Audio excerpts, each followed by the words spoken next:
Jæja, þá erum við komin á Toyota Corolla. Þessi glæsilegi bíll hérna, Toyota Corolla. Hann hét Auris bara í fyrra held ég og Corolla þar áður. En Corollan kom fyrst árið 1966 og það má segja að sigurganga Corolla hafi verið nánast endalaust. Þetta er mest seldi bíll í heimi og ég verð að segja það að ég er dolfallinn. Þetta er alveg frábær bíll. Þessi hérna bíll sem við erum á hérna, hann er á hybrid gerð og hann er hvorki meira en minna en 180 hestöfl. Þið sjáum hérna framan á hann. Þetta er alveg glæsilega kerra og þetta hérna táknar það, þessi blái kontrast hérna, hann táknar það að þetta er hybrid bíll. Þessi Corolla er af stælgerð en Toyota Corolla, hún kemur í 4 gerðum og það er fyrst að nefna Life gerðin sem er mjög vel búin. Í Life gerðinni þá er nánast allt í þeim bíl sem er í svona flottari típunum af bílum af mörgum öðrum gerðum. Í þessum bíl er umferðarskiltalesari og það er hérna akreinavari og það er sjálfvirkt bremsukerfið þannig virkt að hann skynjar með þessi myrkri ef það kemur gangandi vegfarandi fyrir bílinn. Hann skynjar líka hjól og dýrartípunni, það er til dæmis svoleiðis skynjuna aftan líka, þannig að ef að eitthvað verður fyrir manni, ef maður er að bakka, þá hemlar bílinn sjálfur. Það er sem sagt sjálfvirk hemlun. Life bílinn, hann kemur með LED-ljósum og style bílinn, hann kemur með tvívirku framleiðslukerfi LED, bæði að framan og aftan. Luxury típan, hún er mjög vel búin og þá ertu með aðfællalega spegla, þú ert með allt þetta lyklalausa aðgengi og þú ert með ekstra marga hátalara og JBL hágæða hljómkerfi og svo mætti lengi telja. Stælbíllinn, hann er í boði tvílitur. Það er að segja að þú getur valið grunnlit hérna og svo svartur að ofan. En þú getur ekki tekið Luxury bílinn þannig, en á þennan bíl getur líka valið alveg risastórt glerþak. Toyotan er alveg sérstaklega falleg og það er falleg hönnun á þessu bíl. Við erum að tala mjög skemmtilega línur, þetta er sportleg lína í þessu bíl. Það eru 17 tómu álfölgur á þessum, en til dæmis Active bílinn, hann er að koma á 16 tómu og svo er Life bílinn á 15 tómu stálfölgum með koppum. En það er náttúrulega misjafnt notagildi í þessum típum, en ef ég var að velja hann, þá myndi ég velja þennan hvíta með svörtum topp. Og Toyota Corolla, hún kemur eins og ég sagði á hann í 4 típum. Life gerðin er með 114 hestafla vél, svo er í boði, það er sem sagt 1,2 litra turbóvél, síðan er í boði 1,8 litra hybrid vél sem skilar 122 hestöflum og þessi hérna, hann er 180 hestöflum svo ég sagði á hann og hann er hybrid líka. Nú, hérna sjáum við bakmyndavélina, hann er mjög flottur á aftan þessi bíl, hann er svolítið breiður, hann virkar mjög sportlegur, allavega finnst mér það. Og ef við opnum skottið á hann hérna, þá erum við hérna með búnaðinn okkar. Við sjáum það að skottið er ekkert sérlega stórt, en það er hægt að hérna, geyma kannski eitthvað meira hérna í þessu. Það er hægt að leggja sætin fram og þá er hann jafn hár alveg fram í. Það er sem sagt 40-60 skipting á því og það verður eiginlega að segjast eins og er að plássið hérna aftur í, það er svona kannski örlítið minna heldur en í samkeppnisalanum eins og Golf og Opel til dæmis, Opel Astra. En virkar alveg sem slíkt og hérna eru svona vasar sem eru að geyma alls konar hluti hérna í, þannig að það fer drjúgt í það.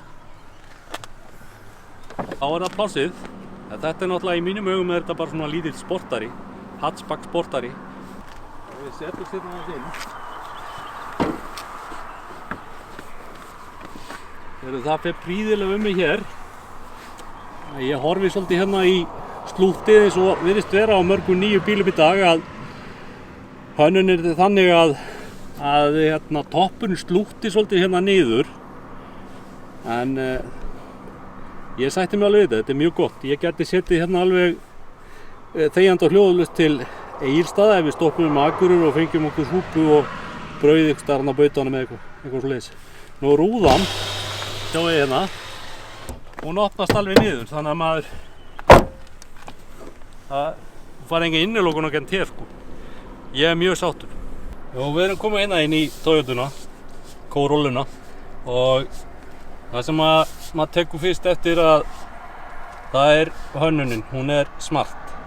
Við erum að tala hérna alveg lunga mjúkt hérna, mælaborðið. Það er allt öryggisatriði orðið í dag að þú veist, ef maður rekur sig í þetta þá meiðir maður sig minna. Það er alveg grjóthart allt hérna á milli, þetta er mjög solid og hérna erum við með þráðlausa hleðslu í þessum bíl þegar við erum komin í hérna dyrnartípurnar á honum og síðan er hérna drive mode, þú getur stilt á milli Eco, Sport og normal stillingar þannig að stýrið verður aðeins þéttara þegar þú ert komin í sportstillinguna og svo er hérna Toyota Touch 2 margmiðlunarkerfi með Íslandskorti í þessum bíl allavega og það er svona þetta er svona eins og ég segi, maður sér það í mörgum öðrum bílum að þetta er meira snappy og svona meira lagt í grafíkina í hérna GPS-kortunum en fyrir mína parta lítur þetta bara mjög vel út. Ég er mjög ánægður með það. Það er tvöföld loftgjald miðstöð í þessum bíl og hérna er mælaborð með mjög flottum svona bláum tón og það er 7 tommu upplýsingaskjár hérna í miðjunni sem sýnir allt sem er að gerast í bílnum bæði í sambandi við rafmagnið og aksturs upplýsingar allar sem þú þarft.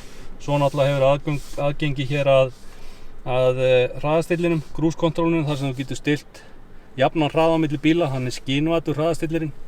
Það er alveg meiri átta þægilegt og er bara að koma í flesta bíla í dag en það er staðalbúnaður í öllum Corolla bílum í dag.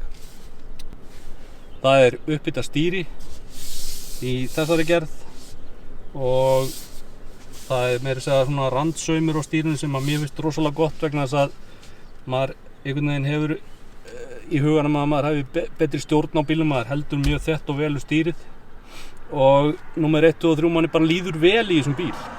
Það fer vel mann og það kemur svona smá sporttilfinning yfir mann. Nú sætin í bílnum er alveg sérlega þægileg, þau halda vel að og rassin á manni fellur rosalega vel ofan í setuna og ég fullyri það að ég er mjög viðkvæmur fyrir sætum í bílum vegna þess að ég vil láta fara vel mig. Það er líka bakstuðningur hérna þannig að maður getur mjóbakstuðningur þannig að maður getur hvílt sig með því að ýta hérna á hann að takka og fá stuðning við bakið. Þessi sæti eru úr mjög flottu svona velúrefni. Þau er síðan hægt að fá sérpöntuð í dýrari típurnar þannig að þá er hægt að fá sæti með hálfleðri og svo svona götuðu leðri hérna í miðjunni og í luxury-bílnum að þá erum við að tala sérstök sportsæti að framan sem eru alveg gríðarlega hugguleg. En þetta eru bara þessi venjulegu sæti og þau eru alveg þrælfín. Já, nú maður sestur undir stýri og byrjar að aka hérna Corollinni og þetta er alveg silki mjúkt að keyra þetta. Hann er rosalega fínn í stýrinu, hann svarar mjög vel og auðvitað er á þessu það er hægt að hækka og lækka stýrið og draga það að sér og þetta allt og það sem er kannski öðruvísi við þessa Toyota heldur en Corollunar og árið sin áður að það kom inn öðruvísi fjöðrun í hann, það er sjálfstæð fjöðrun allan hringinn á bílnum og hann fjaðrar allt öðruvísi. Það er miklu meiri karakter í þessum bíl heldur en fyrrum Toyotum finnst mér og er ég nú mjög hrifinn yfirleitt af Toyota Corolla, hef átt hann nokkra og hefur verið hrifnastur af til dæmis árginu sem kom hann 1993 sem var einn flottasti Corolla-bíl sem að mínu mati hefur komið. Nú, þessi alveg æði, verð ég að segja. Hann liggur mjög vel og ég prófaði áðan að beygja honum í hringtorki og hann alveg tekur beygjarnar mjög vel. Við erum ekki að tala um að hann skríði neitt eða neitt svoleiðis. Þegar þú gefur svona hybrid bílinn að þá gerist ævintýri ekkert fyrir að bílinn fer að taka hans við sér. Ég ekkert að segja að það sé einhver svaka það ágætis tóg í honum, ég ekkert að segja að sé neitt rosalegt upptak þannig að maður klessist svona aftur í sætið eitthvað þegar maður að keyra hann. En hann alveg þrælafmikill og hann gefur ekkert eftir hann kominn til dæmis í 90 og þá hann fljótur upp fyrir. Hann þarf að passa sig á þessu. Og þyngdarpunkturinn í þessum bíl mjög neðarlega og hann og þess vegna finnst manni hann liggja svona eins og sleggja. Og það bara með mjög marga nýja bíla í þetta og sérstaklega bíla sem eru með rafmótorum eða batteríum að batteríin liggja oftast neðst í bílunum, allavega þeir sem hafa verið hannaðir utan batteríin, að þá allt öðruvísi að keyra, þeir liggja miklu betur. Manni finnst þeir ekki eins svægir og það einmitt svoleiðis með þennan bíl. Og maður nýtur þess að keyra hana bíl. Það fer ákaflega vel mig hérna, þennan 187 cm langa mann og sætin eru mjög þægileg, halda vel utan mann. Nú svona loka niðurstaða með þennan bíl. Þetta alveg frábær akstursbíl.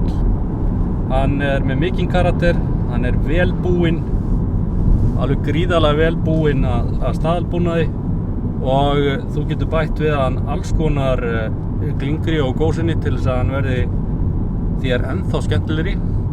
En það svona kannski það sem helst stingur í augun í dag, bara yfirleitt með nýja bíla, að þeir kosta.